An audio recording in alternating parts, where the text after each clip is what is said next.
That is some loud mic. Me or you? You. Ooh, I'm hot. Are you? A little hot and a little echoey.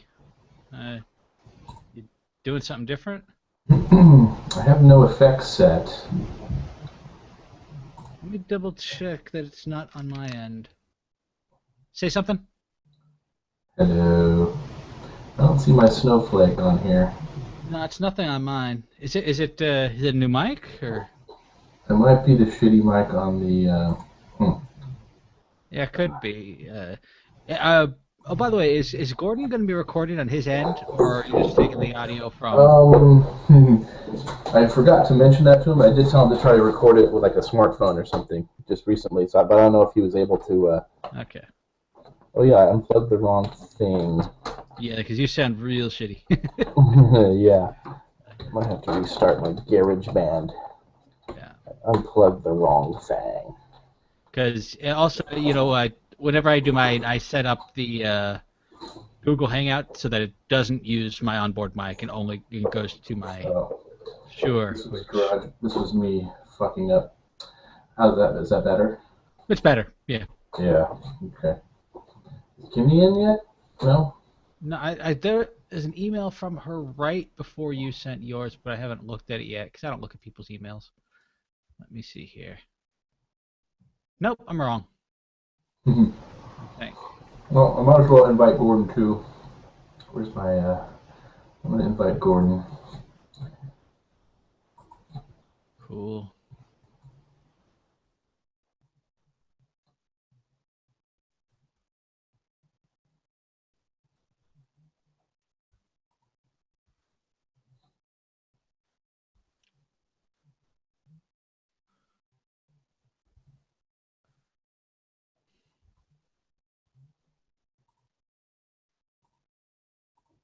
Okay, I just invited him. How's things going, man? How's your Eh, foot? still hurts a little. Hmm. Anyone else would have gone to a doctor by now. It's not how I play. But you're a Republican. Even if you didn't have insurance, you could still go to a doctor. They'll still see you. You know Yeah. that. No, I've got insurance too. That's the stupid thing. It's like I'm paying. Yeah, and my insurance doubled, by the way, this year. I pay $260 a month for nothing, and I have a huge deduct. You're a big fan. You were already a big fan of Obama, and now this is probably what sealed the deal for you. This is I want to repeal. I forget the amendment. I want him for a third term. I want him president for life. I want to elect him chocolate Jesus. He's everything. Oh, that mother. Whew. Thank God he means well. I mean, just think how it would be if he was trying to fuck things up. I mean, like Republicans do, because the main thing about Republicans is they hate the poor. Yes, they don't want anybody to have money to be able to go into their businesses that they own to purchase things. No, they think it's funny. Mm-hmm. People and they're and they want to be mugged by drug addicts who run out of money and need a fix. They like that. That's pretty much all I'm about. Yeah. When I'm not I go through the. Unfortunately, there's not a lot of homeless out here, so I can't go through with needles filled with AIDS. Give it to them. It's what they deserve, though, for being poor. Hey, Kimmy. Oh, that sounds like a fun conversation. We were talking about Obama. Oh God. And how happy I am that Ken is very happy that his insurance doubled. Yeah. Yeah, it's ridiculous. I'm a Democrat, and I have to say I'm peeved with this whole affordable health care bullshit. But hey, at least now I'm paying for pediatric dentistry. For my 6 kids, Because you need it. Because I didn't give a shit about them. If it was up to me, I wouldn't. But now I've been told by the government I have to pay for it, so it's making me a better person. It's ridiculous. I don't get drink. Yeah, you do. Driven me to drink. Crisp apple, yeah. You and your And six usually kids. I don't drink anything. Usually I'm a teetotaler of the first order. Oh, sure you are. Yeah, in an imaginary world. Yeah. Actually, I have been over the last few weeks. It's been boring as hell. You've been sober? Nah, yeah, I haven't had well, occasionally, but Did you fall down and weren't able to get up? What happened? nah. It all surrounded with my toe pain. So, yeah, because my toe still hurts. Oh, I'm Yeah, sorry for your toe. What happened to your toe? I don't know. I thought it was gout for a while. I'm not entirely sure, but it's been it's coming up on 4 weeks now. And it's not gout. Remember when you said you should call a tow truck? No, I didn't. I don't walk with a cane anymore, so that's good. I get around on my own steam. I think that the cane is very becoming, though, Casey. Really. Yeah, Gordon's jumping in. What's that? I think Gordon's jumping in, Dan. Can you see this? There we go. There he is. There we go. Hello. Hi, Gordon. Can you hear us, Gordon? Everybody's got headphones. Oh, these are just some cheap Mac Yeah, headphones. if you have earbuds, try to plug them in, but I forgot to tell you that too. Yeah. I left so much information out of Gordon's instructions. Well, just doing our normal preparation. That's or lack thereof. zero show prep. In the biz, we call these our cans. Yeah. The cans. Yeah, get your cans on and yeah. Yeah, we got cans. Good news, I can open the old GarageBand, so I don't have to mess with the new one anymore. So, bad news, I may still have to get Obamacare. I'm trying to find a way out of it, so we'll see. It's bullshit. Hey, How are you, Gordon? You're racist. I'm good. I am racist against my own people. Criticism is a new racism. Hey, okay, Gordon. Yes, sir. Do you have some earbuds handy? I can get some. Yeah, pop those on so your speaker is not, so your microphone is not picking up your speaker output. Yeah. How are you guys doing? Pretty good. Yeah. Are you guys going to go hang out with Zita for her birthday? We're going to try to get a babysitter and join her for dinner. We don't have enough money. I might have to borrow from my 401k to actually go into the park at Disneyland. But I don't want to do that. I didn't realize how expensive it was. I was looking online. And yeah. Most expensive place on earth. Yeah.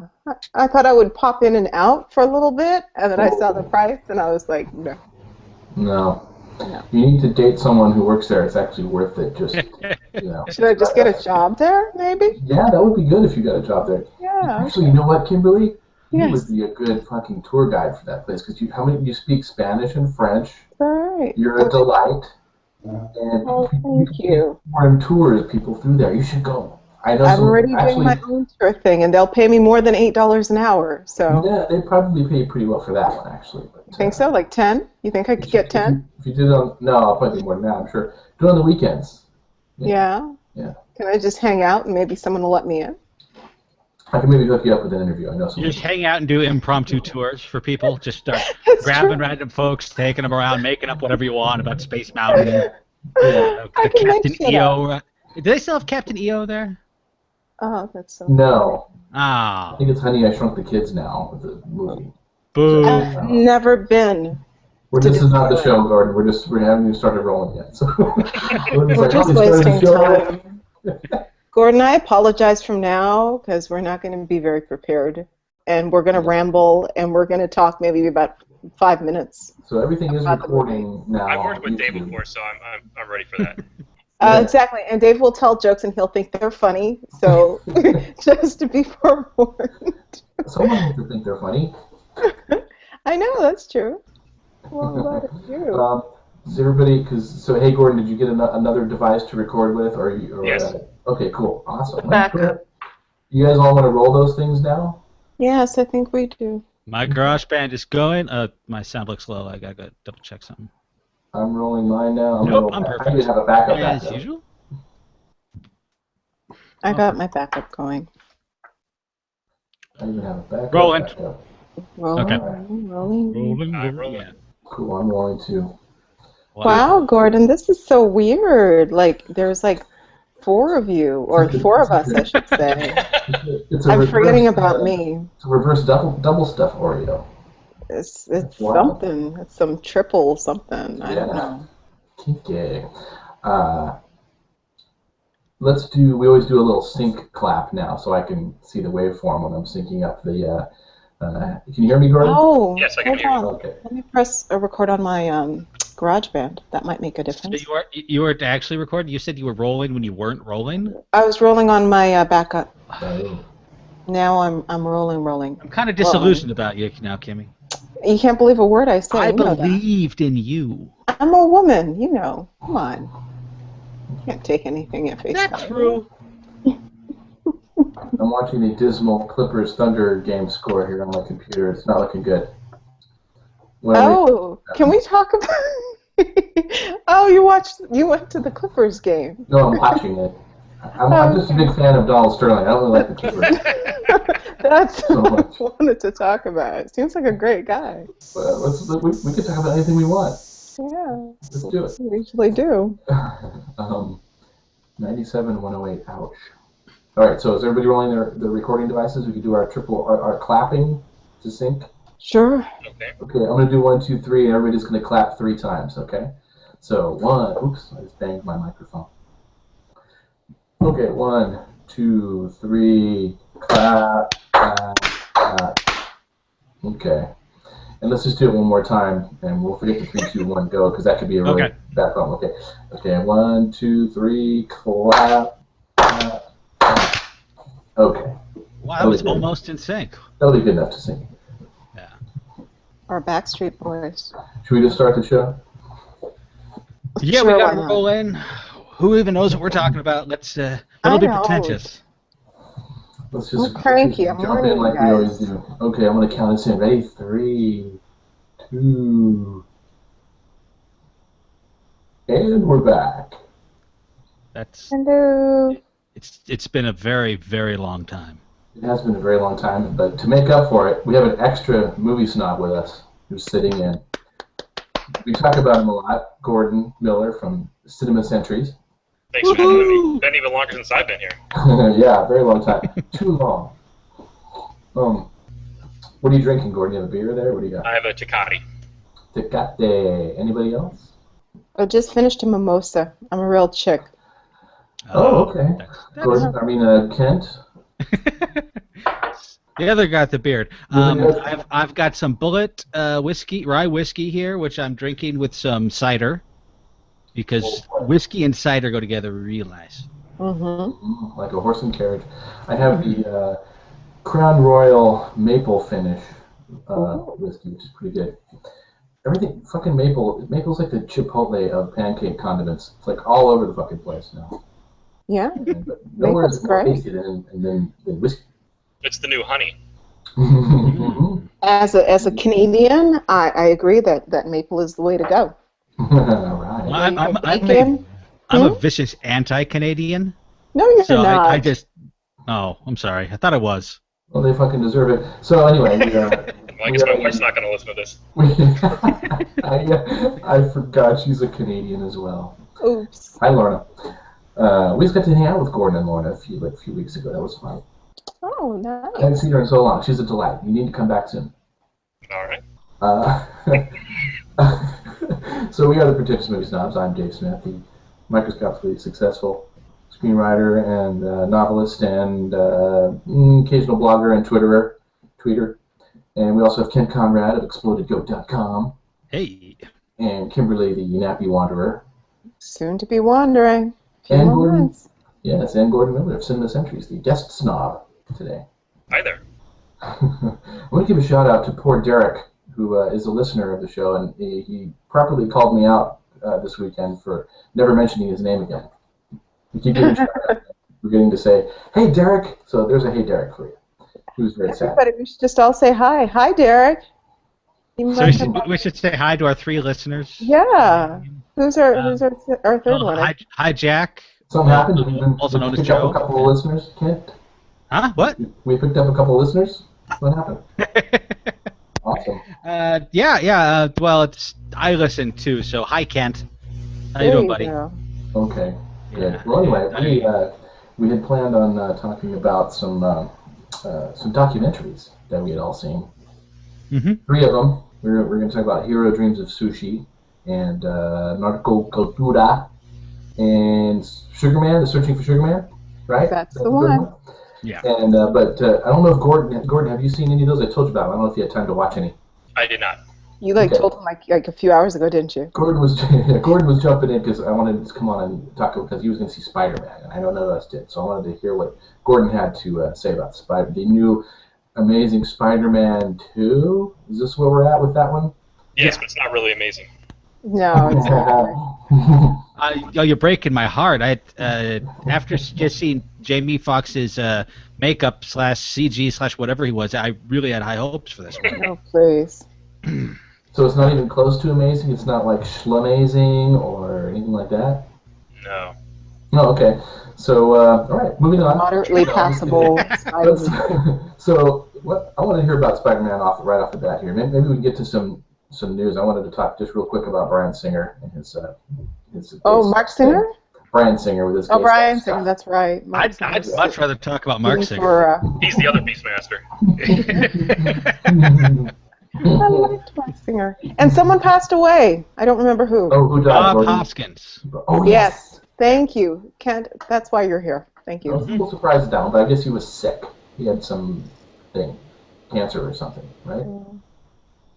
We just do a hell of a lot of research. This is a podcast with zero show prep. I kind of envision it as you're in a theater or something, and then you walk out. Like we used to go, we'd walk out from the New Art or something, and then we'd go around the corner to Lulu's Alibi, and we would just talk about the movie, like with no prep. We just talk. That's kind of what this is. Plus, I don't want to do prep because it takes a long time. I don't have time for it. And if I did do prep and the show sucked, that would reflect poorly on me. So anyway. That's why you don't do any show prep. But we do have highbrow and low energy, right? Sure do. Oh, yeah, Gordon. So, where... well, I'm just cracking Kent's shit up. Where did you see Spider-Man, by the way? What theater did you go to? I went to the AMC block in Orange. I know it well. And only saw it in 2 dimensions, not in IMAX. You were in 3 dimensions, though, when you saw it, but the movie was in 2 dimensions, right? Correct. Okay. That's 5 dimensions total. Wow. That's a really sad That one. transcends time and space. Mm-hmm, mm-hmm. You're telling me this movie's not amazing? So it was not amazing? It was not. Give us a little setup on this one. What's it about, this one? I'm not sure how much longer, but we pick back up with Peter, and he's still dealing with the loss of Uncle Ben, and we see him fight against... Can I jump in just real quick, because I have not seen The Amazing Spider-Man Part 1, and this is not the Spider-Man movies from Sam Raimi, right? This is a reboot, right? Correct. This is the reboot series, and I forgot to see Amazing Spider-Man Part 1, but this is the second part of that one. And that was an origin story, the first one? The first of the second, whatever this is, reboot? Yes, the first of the Mark Webb movies is also an origin, and they also sort of get wrong handling the way Uncle Ben dies. But anyway, and then instead of Mary Jane, the love interest is Gwen Stacy in this one, in this series. And, Okay. but as opposed to the comics, she's like a really smart scientist kind of gal, rather than the damsel in distress as she used to be. So she actually Girl power.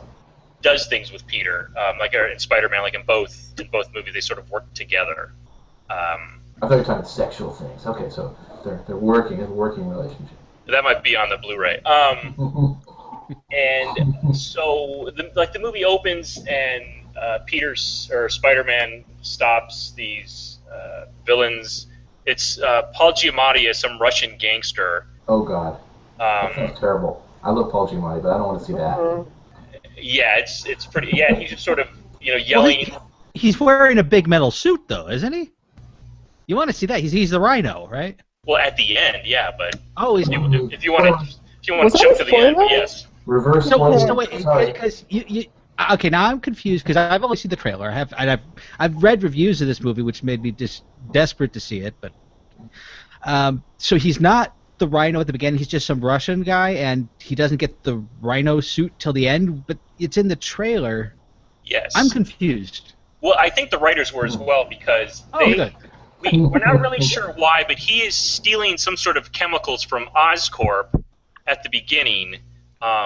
Some real volatile chemicals that he's racing around and smashing in the cars. But it's almost like nitroglycerin, and if this stuff gets damaged, it can do some untold shenanigans in the city. But he apparently doesn't know or doesn't care, and then he gets jailed. But then later, Oscorp or Harry Osborn, who shows up in this movie, outfits him in the Rhino outfit, which is really extremely unpractical to use. So I'm surprised.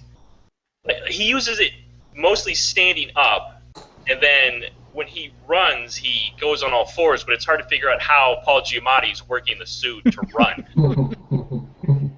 Wait, so Gordon, are you telling me there's more than one nemesis in this movie, essentially? There are nemesis? He's more of like a background character. He sort of sets up the opening and then shows up at the end, but he's not really central to the story. Mm-hmm.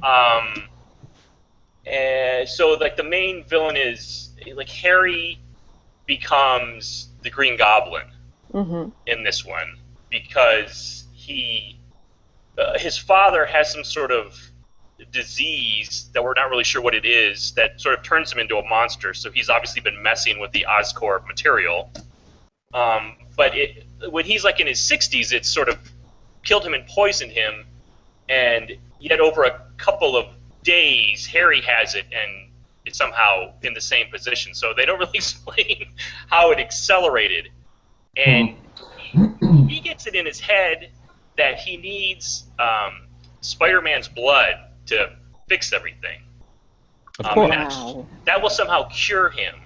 And because Peter took a picture of him, as a news photographer, he knows Peter can somehow get a hold of Spider-Man and then demands him to get the blood for him. Yeah, I read that there was a lot of villains and it was a bit of a muddled plot. Did you like any of the characters? No. Whenever I say like characters, I always mean like you don't want to necessarily have a beer with them, but were they compelling or interesting characters? Actually, I thought like Sally Field as Aunt May was like the best thing in it, even though she's hardly in it. But her performance was the best thing about it. So you like her? You really like her? I did. Oh. You see, now that's what I want from my comic book movies is for the elderly female character to be the most compelling part. You take a shower at any point? She's amazing. And then Electro is in it, but he's almost not even a part of the story. I mean, This comes to read the meter, I guess? Spider-Man saves him from, I don't know if it was like a car accident or something like that. He saves him from getting hit by a car, and then Electro, before he becomes Electro, as this Max Dillon character, somehow becomes completely infatuated and thinks they're best friends, and is Spider-Man's biggest supporter. And then he's also some computer genius or some sort of scientist. Like Philip Seymour Hoffman in Boogie Nights. A little like that. Oh, love that. Great reference. And the way Max becomes Electro, he has to stay and fix something high up in the rafters of this medical lab, and he has to connect some electrical wires that are right over a large pool of electric eels. Well, that sounds bitchin'. I don't know what the hell's your problem, you guys.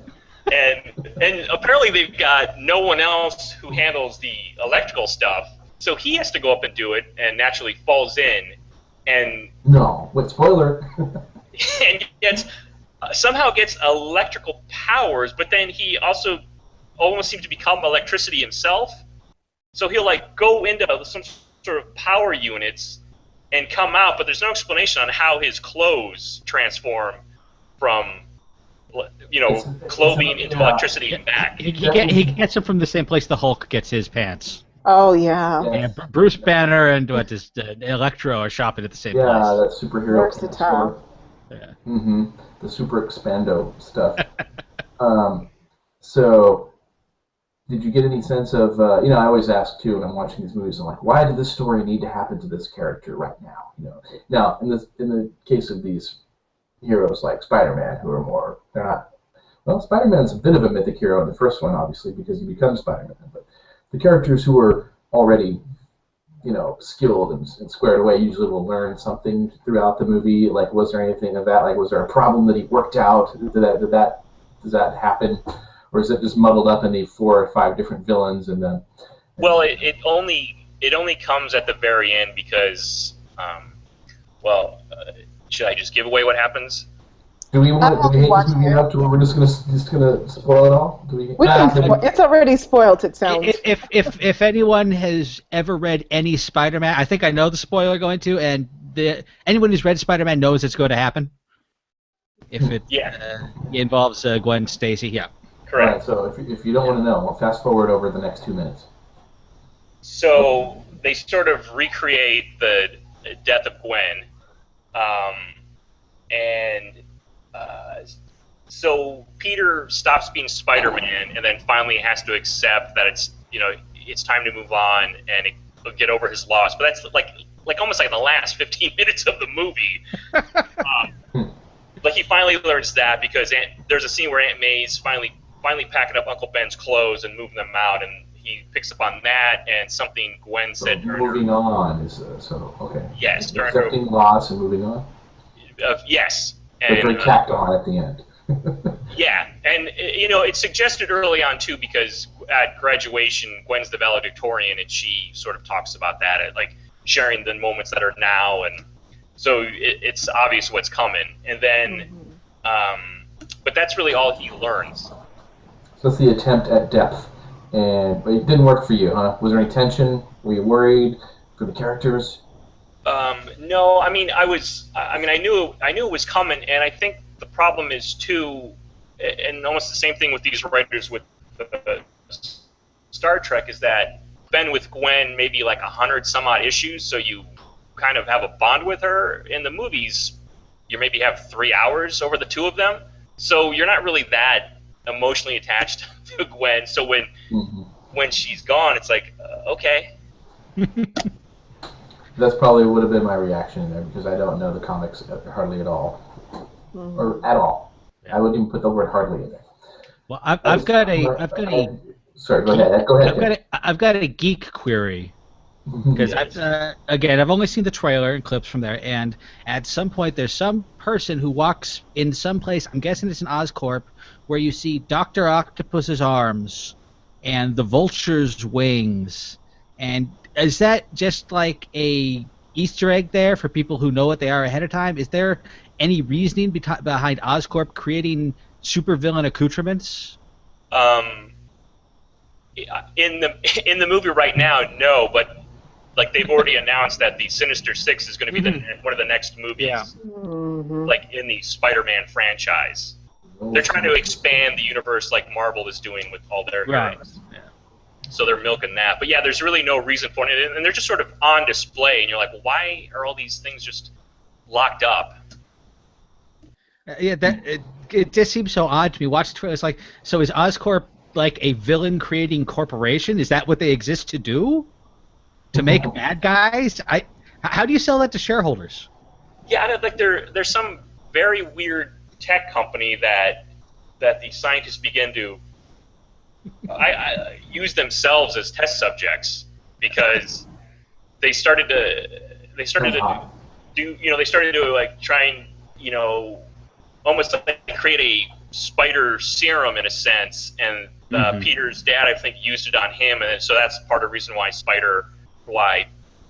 in the comics it was just Peter, and even the Raimi movies, there's Peter got big and he became Spider-Man, but with these movies, and I don't know if there's comics that run the same way that have been rebooted, but it's almost like now Peter's like already has the ability to be Spider-Man, and it's the spider bite that awakens that already in his system.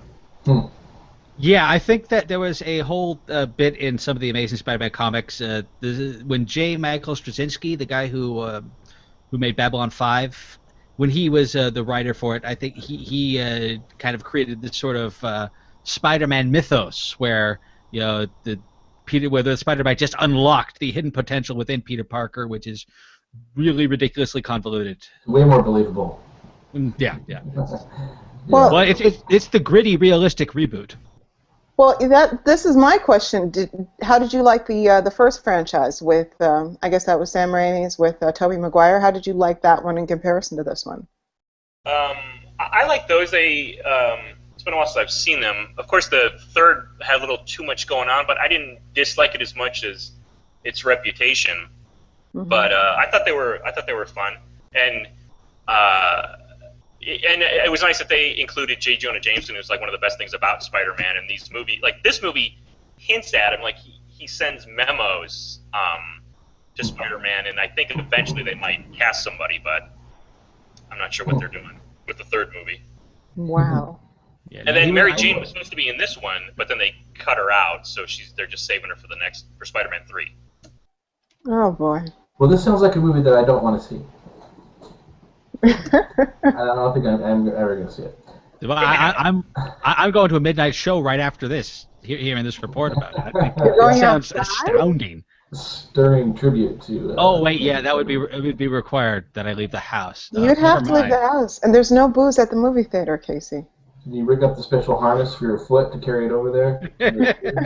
Yeah, I've got a wheelchair, I've got a cane, I've got a splint, I've got like Malmutes that are just gonna take me through anywhere I need to go.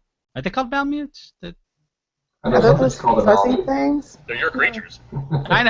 Something's called a Malamute. I'm making them up as I go along. I don't know anything. My whole life is a fraud. Well, let's talk about. Should we talk about Bryan Singer real quick, or should we just go right on to? Well, Gordon didn't see the movie, so we can ask him what he thinks of this whole Bryan Singer gay party and molestation or kid rape business.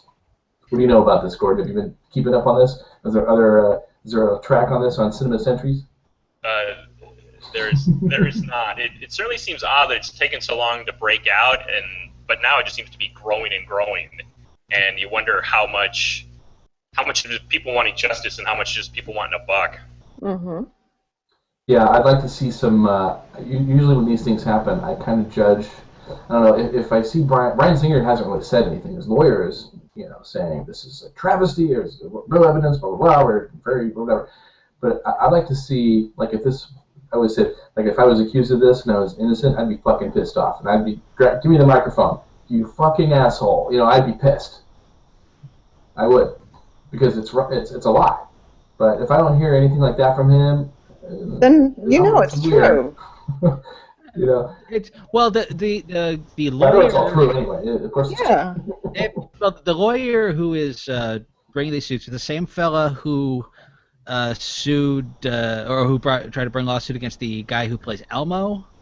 Yes. Oh, Lord. He seems to be an expert in celebrity child molestation.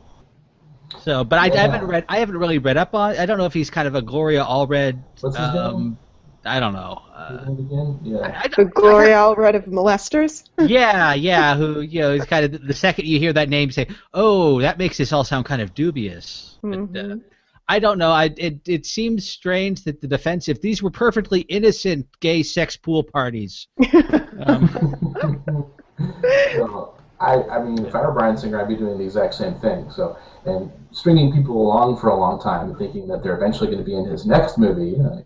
Waiting a while. I blew him, and he said he was going to cast me in X-Men, and then I guess you can get pissed after a while, and then you realize a crime was committed. Well, if you ever get in that position, Dave, just do. This is what I heard Kid Rock does at backstage. He checks IDs before he does anything. Make sure they're over 18. Yes, and you guys knew it's good policy. You guys. I'm hoping to get on one of the depots, though. Oh yeah, a little side thing for Gordon there. That would That's be great. right. Oh, now we could have had it. Well, you can't talk about that, I guess, but if you did, oh shit. Well, you still do that. That's cool. Yes. What the hell was I going to say? Damn it! It was just awesome. Probably wasn't awesome. Were you going to talk about Bob Hoskins? No. Oh, did you guys knew Bryan Singer was gay, right? Already? Was he out? He's open. He's out. Yeah. Yeah, This is a long time ago. I learned it at SC for some reason because Pool party? Pool It's a party? pool party? not at a pool party. No. I never got invited to those sort of things. I guess I'm too husky for that crowd. But it was just He's still lovable. It was one of my professors talking. My professor, who is a ex-Jesuit. Oh, there you go. I think who loved Doris Day movies, who seemed gay as all get out, but yeah, he mentioned Bryan Singer was gay and one of his students several times. I went to a screening many moons ago of maybe it was before X-Men, I guess, but it was a screening of Paint Your Wagon at the Egyptian, and Bryan Singer was there, and everyone was like, "Hey, it's Bryan Singer," and he looked like the quarterback of the gay NFL team. He was just like, "Yoo-hoo!" like running around like, "Oh wow, I guess that guy's gay." like a pink Izod shirt on or something. It was like rolled up. Wow, he's pretty gay. What year was this? I don't remember. It was a while back. I saw it. It wasn't in the 80s. That's my recollection of it. No, I have a. And his dick tasted like shit. That's how I know he was gay too. I have a kind of a straight. No, it tasted fine. It was not. Yeah, come on, dude. Don't be messing around with the guy. Now, I for one summer, this is a very tangential connection. Summer before I went to college, I walked the dog of the dad of one of the producers of The Usual Suspects. Ooh. Who kept telling he was going to take me to meet Bryan Singer. Now I'm glad that didn't occur. He wants to meet you. Yeah, but he was talking about how he was like the Usual Suspects was edited in his living room, and said, "Yeah, this will work out." But I was working for a dog walking service that charged insane. It was like $45 a day for 3 walks. I felt horrible taking that money from this ancient man.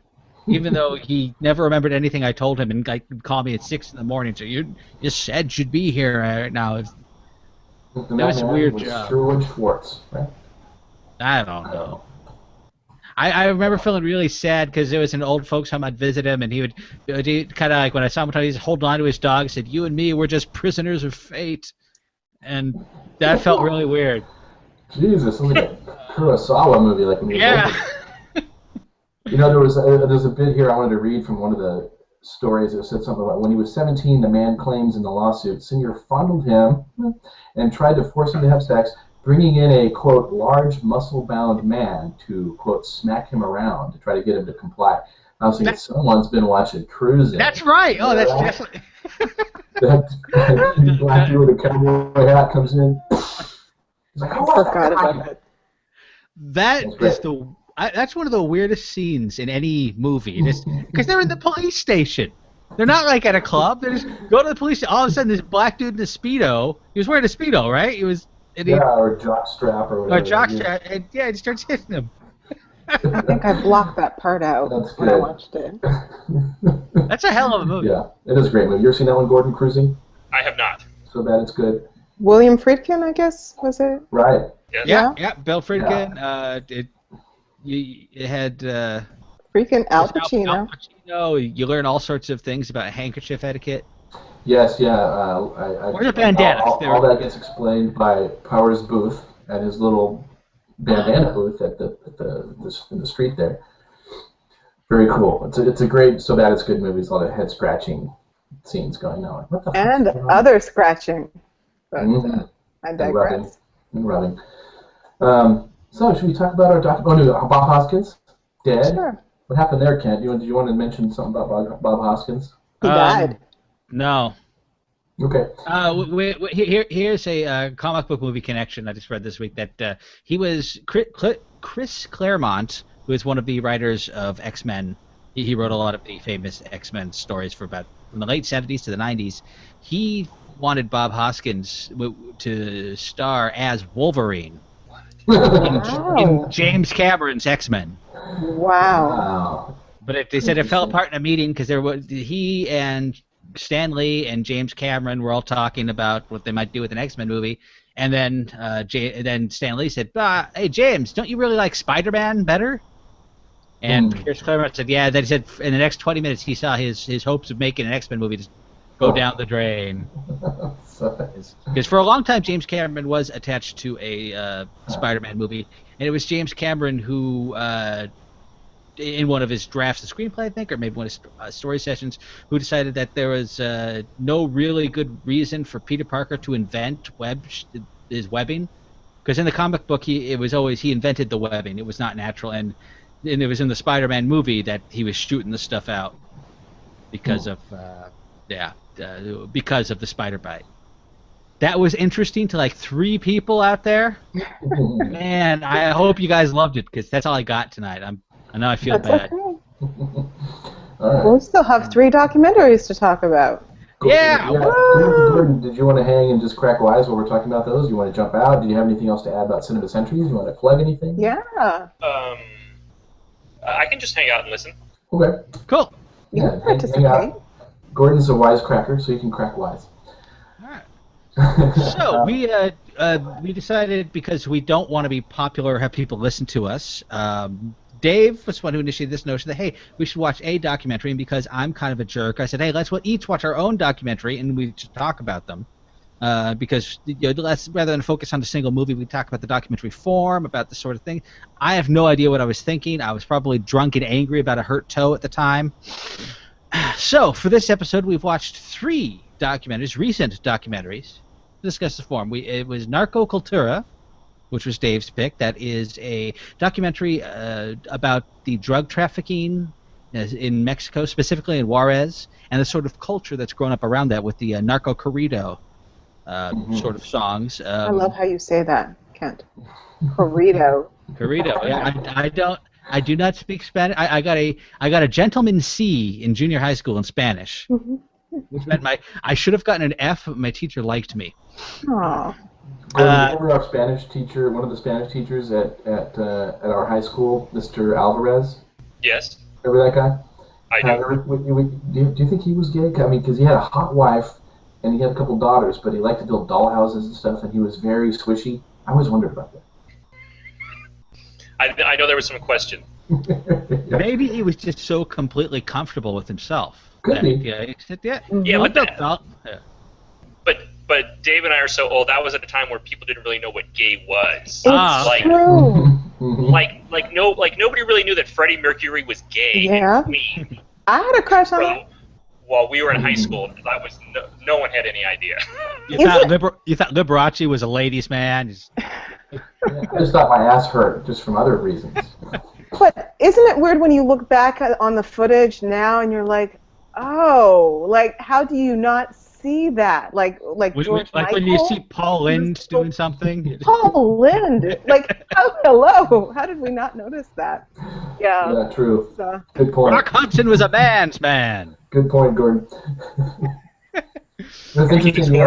By the way, talking about high school, like the technology's has come a long way. I actually had the computer science class that I had in high school. I was actually in with Gordon, I believe, right? Or you had it maybe a different period. It was Mr. Bros. Remember him? Yeah, that's a surfer guy from Huntington Beach area, kind of. Yeah, that was him. And Yeah, the computers were gigantic, things with like 5-inch green screen, and you could send emails to each other, sort of. It'd probably take a day and a half to get to them. Oh, you guys weren't working on punch cards? No. It actually was a CRT. I'm young. So, boy, things have changed. Yeah, that was the best thing, being able to send someone a message in the next period who you were going to see walking by in the hallway. Yeah, that was great. Just like we use it for now. But anyway, okay.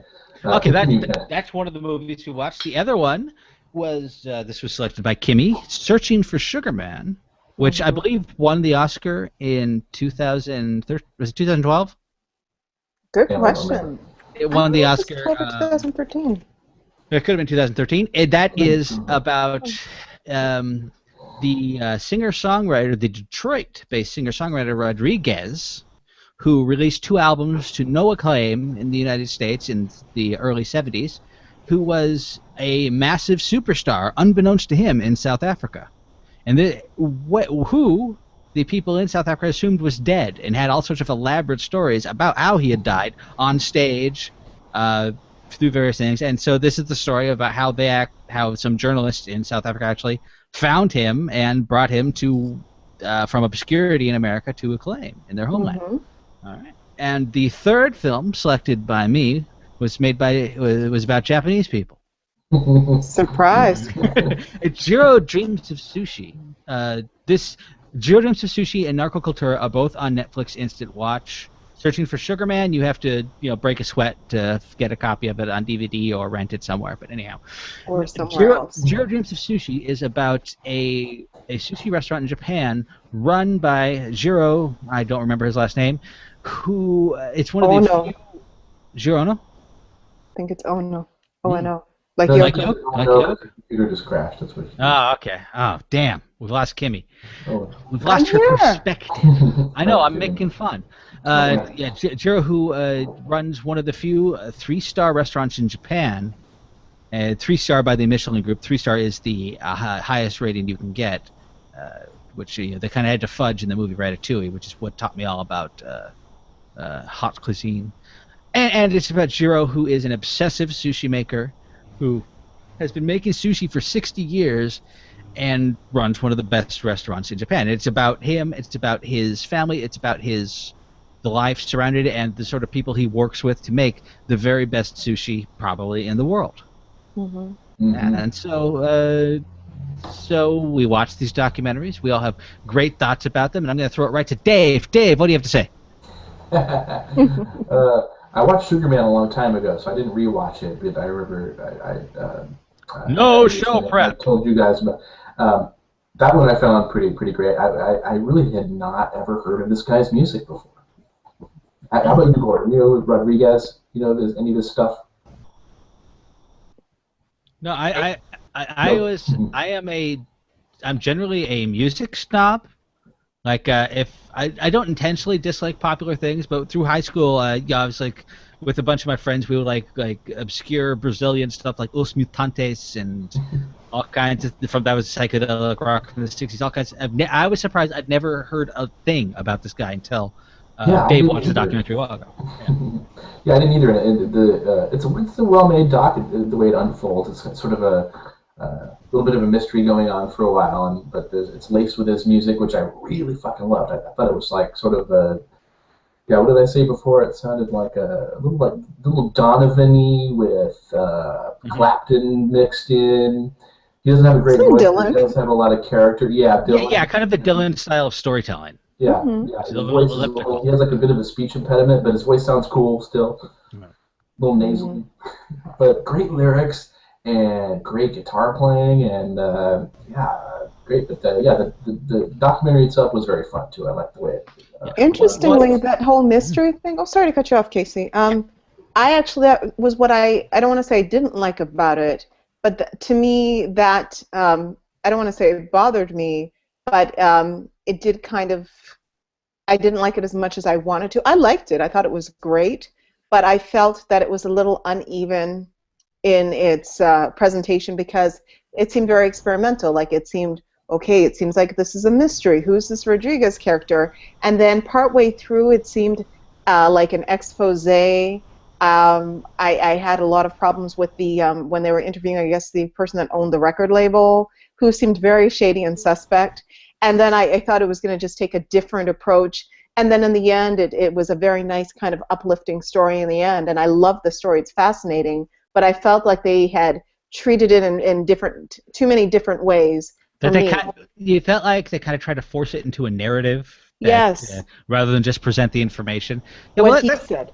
Yeah, that's I think it's a legitimate technique for a documentary. One of the new most style seems it's probably always been that way, but recently. Well, one of the most famous documentaries of the last decade, I think it won the Oscar too, was A Fistful of Quarters. Yeah. No, that's the Donkey Kong one, or is that? Yeah, the Donkey Kong one. I think I'm saying its subtitle as its real title. Yeah. I have to, because that one had a very definite. That was about a guy who was going to try to get the best score on. I think it was Donkey Kong Jr. No, just Donkey Kong. Yeah, King of Kong. That's right. Yeah. Okay. Yeah. And because that has a really distinct narrative sort of focus, and I've heard from other people who are nerdier and really into arcade games and stuff, that a lot of the story was kind of forced into that narrative, and that it didn't exactly happen like the documentary said. And it's kind of other people who are trying to make documentaries around the same subject. The people who were in that felt kind of burned by what the documentarian did. By that, and so yeah, so you can see how documentaries. Seth Gordon is the name of the director, and he's gone on to. He does a lot of. Well, he directed Horrible Bosses. He directed Identity Thief. He's gone on to do fiction. And so you can see that there's the thing about watching a documentary is you have to know that you are being presented with an argument. You're not necessarily shown the truth, and that's why, like with Searching for Sugarman, the way it's presented, it looks like he is a guy who put out these 2 albums in the 70s, and then no one in the entire world ever heard of him before, or heard of him since, until this South African journalist rounded him up. When he toured Australia in the late 70s, and he was kind of popular there. Yeah, and so it fudged a little bit of this. It kept it. I think you could say it kept it from the South African perspective, because they've mentioned in South Africa, because of the tight government controls on information, they didn't know. They assumed that he was huge in America since he was huge there, and he was so good. And that's one thing. We watch a documentary, it's still a movie. It's still being made by people with a certain perspective, and they only want to show you what they're going to show you. Good to remember. Yeah. I have to say that the character that had owned the record label, he seemed very suspicious. I think he was collecting payments, royalties from this all along, and was not paying, because I don't know about you, but most business people, if they realize that a whole country is buying this album, he's not going to be like, well, I didn't know. I don't know. Maybe they just, copied it. He's going to want to get his money. And I really wanted to see if they would follow up with that, because, I mean, you saw how this man lived. I mean, he had a very modest, kind of humble home, and I was like, it was heartbreaking. And even when he finally did achieve some success and was making money, he still gave it away. He was so humble. Well, that's the thing that I think the documentary conveyed really well, is the character of the guy. Because when you're watching it, when you watch him, because he is so different as a person, you think, was he just did he destroy himself with drugs or something? Because he's not very eloquent. He doesn't try and bring attention to himself. But then you hear, like, when they were up for the Oscar, he did not go to the Oscars, and he said he didn't go because he didn't want to overshadow the filmmakers. They're the ones who made the movie. I didn't make it. And wow. Yeah, so he seems like a genuine good guy. Remember when he just sit with his back to, like, when he performed to the audience, which was so bizarre and strange and quirky, but at the same time, are you doing weights while we're talking? I am. I saw you lifting your hands. Kettlebell. I cannot get out of a chair for more than about 20 minutes. I have to do something, or I'm going to turn into a tub. So but I also want to distract you from making your points. Thank you. Well, all those muscles, it's very distracting. I can lift more than a beer. Look at you. You can lift 2 beers and 3. But no, it was so interesting that he you know what I thought was so amazing? You were killing me. He's a true performer in the sense that even though he would turn his back to the audience when he performed, when he had this opportunity, when he finally found out he had this huge fan base in South Africa, that man went right onto the stage and performed as if he had been doing that, like, for years, even though I don't know how long his hiatus was. But he just seemed so at ease and so comfortable and so gracious. This is obviously something that he was born to do, and this makes him alive. So it was just very interesting to see humble but also comfortable. But that's one of the great things about good documentaries, is that you can get glimpses into other people's lives, people who are nothing like you, who have just completely different priorities in life, including the protagonist of Jiro Dreams of Sushi. Oh, yes. Nice segue. No, Jiro Dreams of Sushi, as mentioned, it's about a sushi. What do you call a sushi chef? A souchier? You're the James Lilacs of our podcast, Ken. Thank you. I do this. That reference with me and you. Yeah, but it makes me happy. But anyhow, and I found Jiro Dreams of Sushi is It's probably could have been an hour. It was about 90 minutes. It was feature length. That it by the end they were kind of stretching for things to do.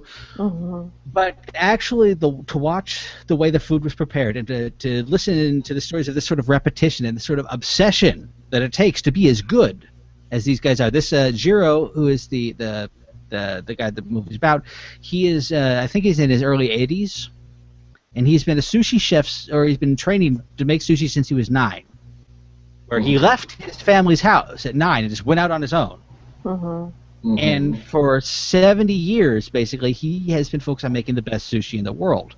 Yeah. And you can see it in the training that he does with his assistants, where he one of them was he was said, okay, you're going to make the eggs for our egg sushi, and for 4 months he would make eggs, and they would Jiro tell him, no, you didn't do it right, and it would be this incredible attention to detail, this incredible focus on doing one thing better than anybody, and it's still, when you look at Jiro, you see he's not satisfied. Mm-hmm. Whatever is the best isn't quite good enough. And I thought that was an interesting character to look at. Dave, what did you think of Jiro Dreams of Sushi? Thought it was fantastic. It was a little more artistic than Narco Cultura, for instance. Mhm. The way they lovingly photographed this food, and his character, not his character, him, the lead guy. You know what I was thinking of as I was watching this whole story unfold? I was thinking of the Fountainhead, where Ayn Rand would love this guy. He's just super focused and good, and he's like the best at what he does. And even though it's a simple thing, it's just preparing some fish. That's ultimately what he's doing. I think she would love this guy. So that's what I was thinking about. And I wanted to have sushi right after I watched it. It's like I went out to get a quarter pounder with cheese after I saw Super Size Me. I won't say what I did after I saw Inside Deep Throat. And the food he was making was so gorgeous and so meticulously prepared, and it was just looking at this sushi, it made me angry I wasn't eating it at the moment. It's a $300 a night. Yeah. It's kind of a set meal. It's 20 pieces of sushi. He changes it. When I say he, though, and they make the point that he doesn't do most of the preparation anymore. He checks things, but he has all of his assistants who are learning to be sushi chefs themselves, and he spent years and years and years. He has 2 sons who have been working under him. He's got a son who's in his 50s who still's working under his dad as a sushi chef. The other one, the younger one, has his own restaurant. Yeah. And it's in a certain way, it has a certain character or similarity with Searching for Sugarman, in that it is about a person who knows exactly what he wants to do, and just does it without much consideration. Even though this guy's clearly making lots of money, and even though he buys the highest end ingredients, and they have a section on the sort of the oddballs who do his buying for the fish and stuff like this. And one guy said he'll buy 1 tuna a day because he knows one's the best. Even if they've got 10 of them, he says, well, one is going to be better than the rest, and if I can't get that one, I'm not buying sushi today, or I'm not buying tuna. Yeah, they were characters, all right, definitely. I have to say, it was beautifully done. I don't watch a lot of documentaries, but I have to say, I think he's actually 85, and there is something so beautiful in this day and age about a person who is committed to a craft just for the sake of doing it well and excelling, and I find that is lacking in our society. So I actually got very verklempt and just very emotional about this movie because, one, he's an adorable man, and when people were scared of him, I love that look that he puts on his face that scares the shit out of you when you're eating his sushi. So they want to go to the son's sushi restaurant instead because they get still the same quality of food, but they're not intimidated. But there is something so beautiful. I think he was saying that his his proteges, it's like a 10-year training process. And for someone to want to do something so much that they love so much for such a long period of time, just for the love of it, is so rare because people just want to make money for the sake of making money and they don't take pride in their work. And I think it's just a great lesson that, if you do what you love, success can follow, but you can also have a fulfilled life. And this man, he said it himself, he doesn't want to sit down. he looks great. He's in great shape, and he doesn't want to stop because he loves what he's doing. So what is it they say? Do what you love, and you never have to work a day in your life. So, yeah, exactly. Yeah, it is very inspirational from that standpoint. I agree there, big time. Which is why it reminded me of the Fountainhead. If anybody's, I don't know who's familiar with the Fountainhead. Howard Rourke is, he's an architect, and he really just all he wants to do is be a fucking good architect, and everybody knows he's the best, but they try to stop him, and he doesn't even care. He's just so focused on being an architect. But interesting. Any final thoughts on Jiro Dreams of Sushi, Kent? I think we covered it pretty well. It's a fine documentary. It's really about work and finding pride in your work, which is very similar to the documentary that Dave picked first, Narco Cultura, which is about people whose job is cleaning up after murders, murdering, or celebrating in some ways the murders with these narco corridas. Now, Dave, I'll ask you a question. Have you ever heard of Narco Cultura before you saw this? No. You haven't? No, not really, no. How about you, Kimmy? Have you ever heard of him? Never. No. Okay, I had. Because I watch pretentious TV. In both an episode of The Shield and an episode of Breaking Bad. Wow. In The Shield, there was a crime they tried to solve by following a narco corrida. Because narco corridas are songs. These are Mexican songs by Mexican artists about drug crimes. They are songs celebrating drug cartels, songs celebrating murderers, and their specific things. And to the people who are doing the narco corridas, it's very important for them to be authentic and very important for them to be singing about stuff that really happened. Yeah, they'll often meet the drug dealers themselves and get the stories firsthand, and then they write about them and sing them. They have that scene. In Breaking Bad, there was one episode began with a narco corrida video about the Walter White character, about Heisenberg. Wow. Yeah, because he was big in the meth scene and he worked with the Mexican cartels.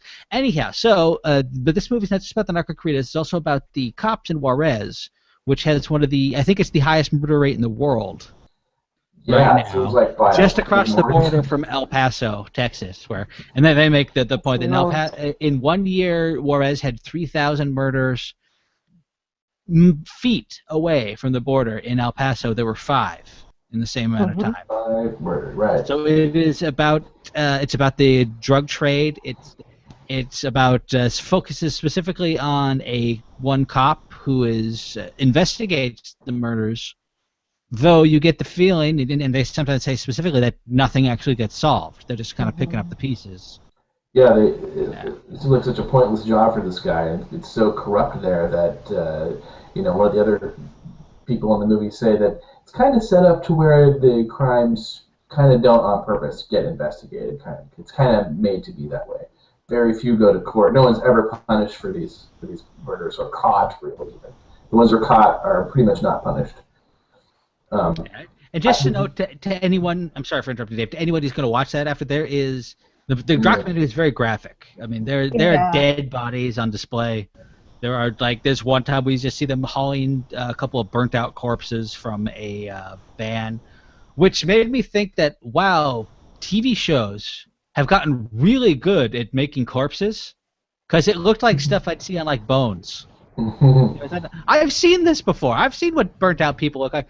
Man, TV's awful. I'm kind of worried about the cops. Why would they do this documentary? Because they are putting their lives at risk. That was the one thing that kind of puzzled me. That they did. I know there were some people, some of the detectives who had covered their faces, but especially that lead character. I don't know his name. The head cop. Why would you put yourself in danger like that to do this documentary? Yeah, that's a good question. Maybe they helped him move. I don't know if he's still there, because he wanted to move to Texas. Yeah, with his girlfriend. I don't know if he's still alive. I know. I tell you what. I hope that other character is not alive. The guy who's the lead singer of what's it called? Bucknuss. Bucknuss de Culiacan. Bucknuss. Bucknuss. Yeah, de Culiacan. Whatever the capital of the drug cartels is. What's it called? Culiacan? I don't know. Culiacan. Yeah, I like the device in that movie. They were cross-cutting the whole movie between the guy who's cleaning up after these murders, filing away the information where it's never going to be used, and then this other guy who's, this is fucking awesome. I'm writing these songs about these guys, and they're my idols. And he goes out to visit. He meets them. He's hanging out with them. They're all doing snorting coke and smoking weed and shooting guns. He's just hanging out with these guys who are causing all the trouble for this other guy to clean up, and he's risking his life to do this for no reason. You know, that was an interesting device. I like that. But I didn't know a lot of this information. Yeah, it was imparting a lot of information that I was just like, holy shit, holy shit, holy shit. You know. Yeah. Wow. It's helping Americans get their blow. So. Yeah. That's how it happened. So. Overall, that movie frustrated me. What? I felt like a real downer right there. Say that. Yeah. And marijuana. Speaking of marijuana, I have got to say this. There is somebody in my neighborhood, and my neighborhood's okay. That's not bad. It's LA. I bump into him at least maybe 2 or 3 times in the week, and I know he's a weed smoker because every time he walks past me, I'm like, whoa, like I am hit by weed. And he's not smoking anything. It has seeped into his pores, and it's not like a faint whiff. It knocks you out. How much weed do you have to smoke for it to be offensive, and you're not even smoking anything? Maybe he's using like Kanye West's new fragrance, 420. Yeah. Hey, it's totally natural, man. Maybe I'm a prude. Like cyanide. It's totally natural. Of course. So it's got to be good for you. Kent has never smoked weed, I don't believe. Cut out. No. How about you, Kimberly? I have enough psychoses. I don't need. Kimberly is Jamaican, so you don't have to answer that. Well, no, it's a huge contradiction. Well, first of all, I'm not going to say I'm not Jamaican. I'm half, I guess, part Jamaican, part Canadian. You're Jamaican. Jamaican. Because my parents are born there. Huh? Yeah. Jamaican. Yeah, sure. Okay. But at the same time, Jamaican? I mean, my parents don't. You know, well, my mom doesn't smoke it. Your logo, Kimmy, should be the Canadian maple leaf, but add a leaf to it so it's a marijuana leaf in red. That would be cool. Well, I'll talk to Rob Ford about that. I think he'll be okay with that decision. But it's weird coming from a Jamaican family. You know, we don't get together over Christmas and smoke, you know, what a doobie or whatever they call it. We don't even do drugs. So doobie or whatever they call it. I know I am so the non-traditional. Square. I'm a square. That's why this movie made me uncomfortable. I mean, I realize I'm fussy.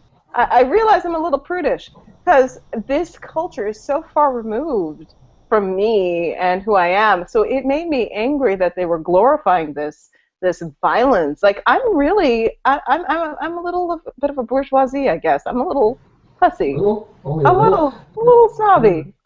It was, yeah, that stuff you're talking about. It was so bad in this glorification stuff. It made the early '90s rap look like quaint. And, you know, the Ice-T and those guys and Biggie and Tupac, that looked quaint compared to what's going on over there. Well, they were saying that this is like the new hip hop, and oh my God, you know what freaked me out? That they were performing at House of Blues, and was it Nokia Theater or was it Staples? You know how much money it must take to rent out that facility? Oh my God. Yeah. Last time I was in the area, the Nokia Theater was been rented out by some Korean pop group. And it was like a bunch of 13-year-old Korean girls running around. I bet you hung out for a while, didn't you? No, I was there to see Nine Inch Nails at the Staples Center. So. That's your story. You're sticking to that. Yeah. I was going to hang out with a bunch of fat men in black clothes, feeling angry, well past their teenage expiration date for that. Okay. That's funny. Right. Yeah, have we put our weight on things yet? I think you can't put too much weight on the documentaries because of reasons. Well, I had like a really good thought there that totally flew out. I screwed up the whole podcast. Why don't we just go? Are there any other documentaries that we all know and love and think other people should see? Gordon, do you know any documentaries you have any specific affinity for? Did you see the recent The Undefeated team in, I don't remember if it was Memphis or Mississippi? I did not see that one. I've not. No.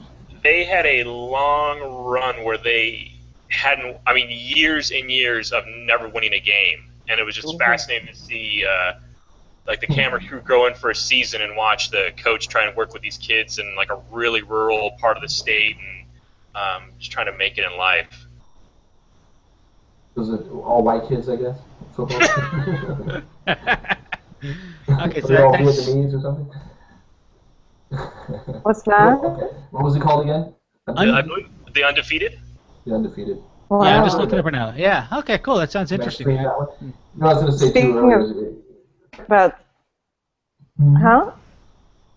Go ahead. I was going to say too about narrative being injected into these things. You know, because we have talked about documentaries before hitting some of the marks, as we say, from like Save the Cat.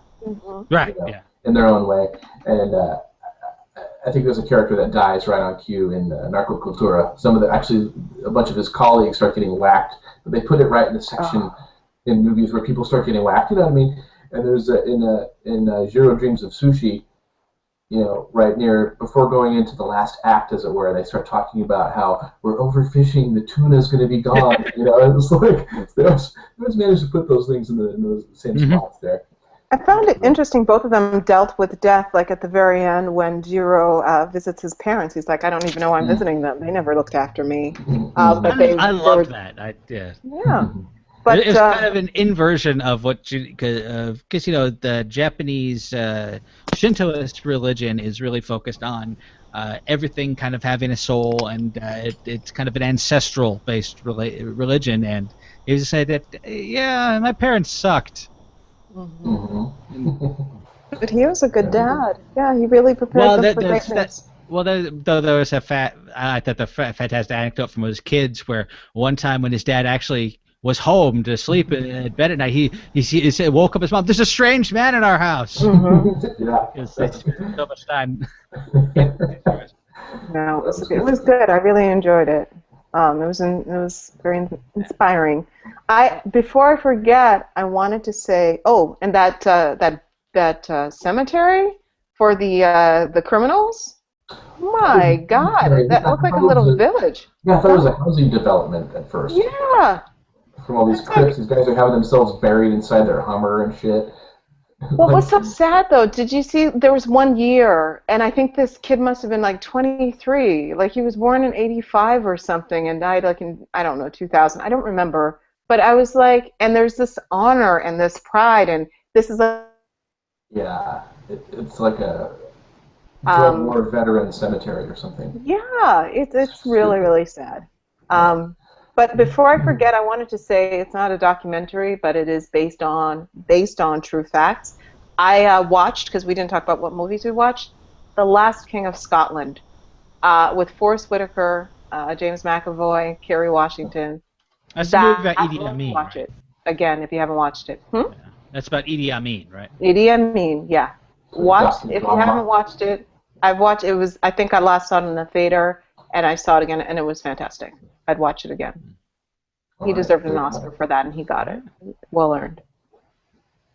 Okay, excellent. I think we've done our business here. Next week we'll be talking about insert movie here, and yeah, it's going to be a great show. Yeah. Next week, that's funny. I really thought insert opinion here. Yeah. So, all right, very good.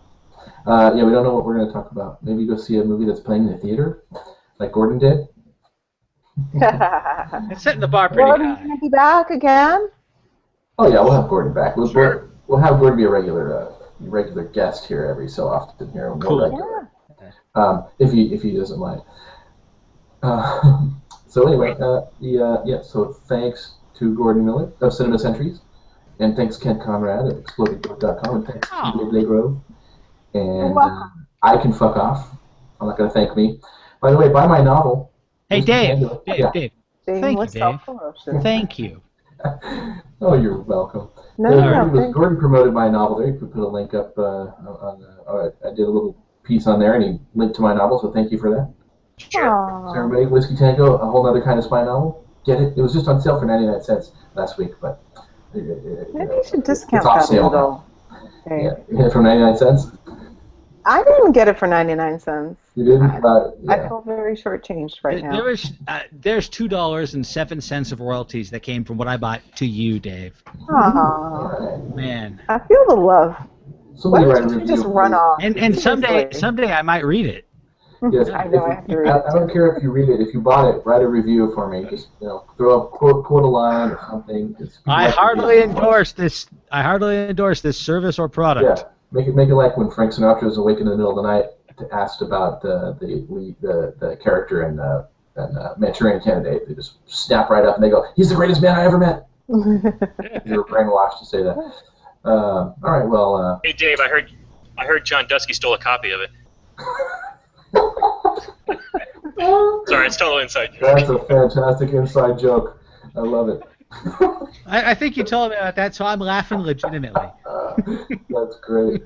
All right, you got to have John download this just to hear that. That's awesome. All right, thank you all. We'll be talking at you later. Goodbye. Thanks for having me, guys. Thank you, Gordon. And that's the end of the recording. And we're done. Are we ever going to do that recording of all of the, check out the site, the Stitcher, and the podcast? I promised I would get it done, and that means it's going to happen within the next 7 or 8 months. Okay. That sounds about right. Okay. I believe you will. All right, let me just get out of this GarageBand thingy. Hey, Gordon, I want to say I've been having a lot of fun writing stuff for Cinema Sentries. Thank you. I'm glad. Oh, and I got a hold of that guy, and he is going to send the book.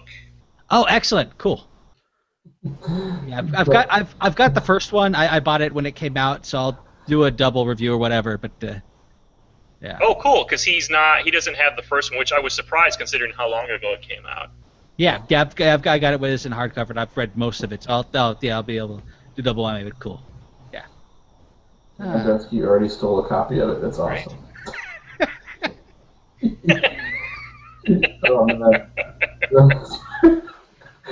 He probably would, yeah. Well, that's awesome. All right, so. What the hell are we going to do next week? You can stop your recording now, I guess, Gordon, on the phone, and try to send it to me, somehow, download it or share it or whatever you can do. Okay. Maybe you can export it as an MP3 or something, but a little bit higher quality if you can, like 100, I don't know, 128 at least, maybe. If it'll let you. It may not on your phone. We'll see what Windows did. All I just right. recorded it off Windows. Okay, that's cool. All right. So we'll decide one day, like next week or next month, what movie we're doing next. Yeah.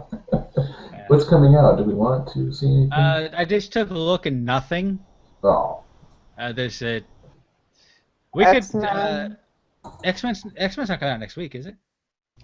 No, this week the big movie is Neighbors, and then the following week is Godzilla, and then the week after that, I believe, is X-Men. I definitely want to see Godzilla. Yeah, I do too. Yeah, so maybe we can just see Godzilla. So plan on not doing a show next week. Yeah, we're planned absence. No, I don't know. We can go see something else. I like Captain America. Are we too late to bother with that one? Bears. I wanted to see Bears, but that seems like a dull podcast. Yeah, I can. We'd probably say, those bears were cute. I was sad when one of them died, and that would probably be it. And then I was sad at the part where they talked about overforestation and how their habitat is endangered. Yeah. Yeah, I've been watching. It was a BBC Earth documentary, Life. It was on a couple years ago, I think. God, they get to some freaking amazing things. Like I said, like a giant bullfrog from South Africa who would dig tunnels in mud so that tadpoles could move from one pool to another. Wow. Jesus. Yeah. Or these like birds in Oregon who do these dances on top of water as part of their mating ritual. Know them too. Animals are neat.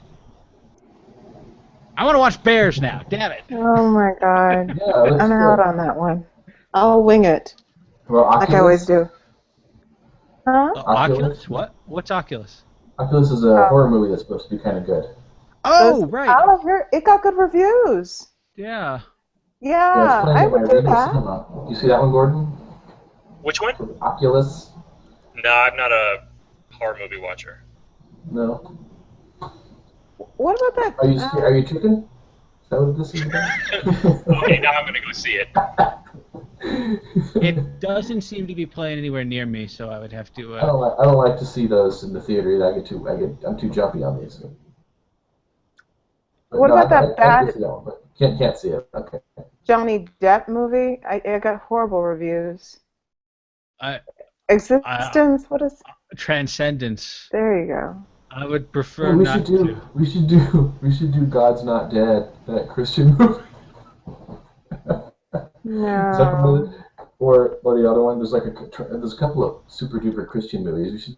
We should Oh review those. God. That might be fun. There's I'm God's not watching a dead, Christian there's movie. Heaven is for real. It is for real. Yeah. There's that new Nick Cage movie that's out. Rick mentions. What about that Skin movie? I'm not a Scarlett Johansson fan, but there's something about the director's style that is intriguing me. I think he's the one that did Birth. Do you know the one I'm talking about? Under the Skin? Yeah. I don't know if it's out yet, but I know, or is that only at It's playing Cannes? in San Luis Obispo, so I could see it. I've heard decent things about it. John Glazer. Oh, he's directed a lot of great videos. He did made Birth. Sexy Beast. Oh, he did Sexy Beast too. Okay. Yeah, and he directed a lot of Radiohead videos. And About Fading Goodwill. Radiohead. John Turturro directing Woody Allen in that one. Yeah, I'm not watching that. I'm not watching that child molester. Sorry. Can't do it. He creeps me out already. He actually did not molest that kid. Wasn't that just his Yeah. character in Lebowski?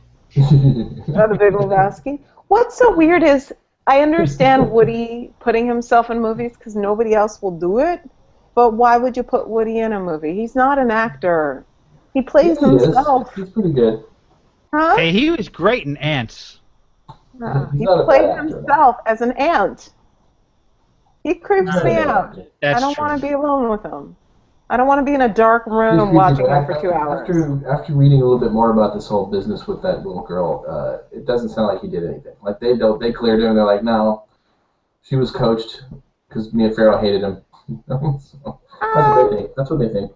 I find if there are stories that keep coming around. True, there have not You been. know- So if there are, Huh? yeah, there haven't been. You'd think a guy this old would have done this many times. Oh, come on, Kimmy. You probably believe all the nasty things they say about Michael Jackson. Oh, I totally do. I know he did it. Do you know what? And we were talking about that too. I knew he was. Can I tell you the most disturbing thing for me? There is a song that I have loved of Michael Jackson's for years, and although I love the song still, it creeps me out now. I can't help it if I wanted to. Can't help it even if I could. Ooh. I will never see that song the same way again. Helpless like a baby, innocent like a child. I don't know what he was saying. Oh. But I don't know love about the that song. I'm not getting to sleep tonight now. It's just, I'm gonna Google that one. It's disturbing. He is so guilty. And then how many adults invite kids to a hot tub party? Sorry, it's a little bizarre. Yeah, I would not allow my daughters to go to such a party. Unless they can guarantee me a free picture deal. Oh, okay. You sell our kids out. Okay. Nice. But no, there's gay rumors and molestation rumors. They always have some bit of truth. Because there are other people that you don't hear things about. Yeah, What I didn't know he about. married his stepdaughter. Exactly. That's enough, even just to prove. I didn't know that Bill Cosby had all these stories about him drugging girls and molesting women, though at least they were women, but that doesn't make it any better. But he would drug them and he would fondle them and they would be passed out. And there were several women who came out against him about that. It's very sad. I so wish that I could do a good Bill Cosby roofing someone. I cannot do Bill Cosby at all. I don't think. I wish you could too, Dave. Just put it in the peanut butter and just lick it off my cock. Or whatever. I don't know. It's pretty good. Not bad. I'll work on it. Yeah. I'll come up with You a please scenario. Okay. Dudes, I gotta go. I have to be up Yeah, at go ahead, 5:30. go. Everybody, you're free to go. Sorry, Gordon. I thought we'd be done in like a half an hour, but we had a lot. It's I didn't believe never. it. I didn't believe it. We have a lot to talk about. He's a smart man. All right. Well, it was good hanging out. It was good seeing you again, Gordon, after all these years. So You as well. we'll see you soon, hopefully. Sure. Fine, Okay. I'll talk to y'all. Let's hope you Yeah. get you back All soon, right. Gordon. And All right, kiddos. See good you. night, y'all. Good night. Mwah. Mwah. Bye. See you soon.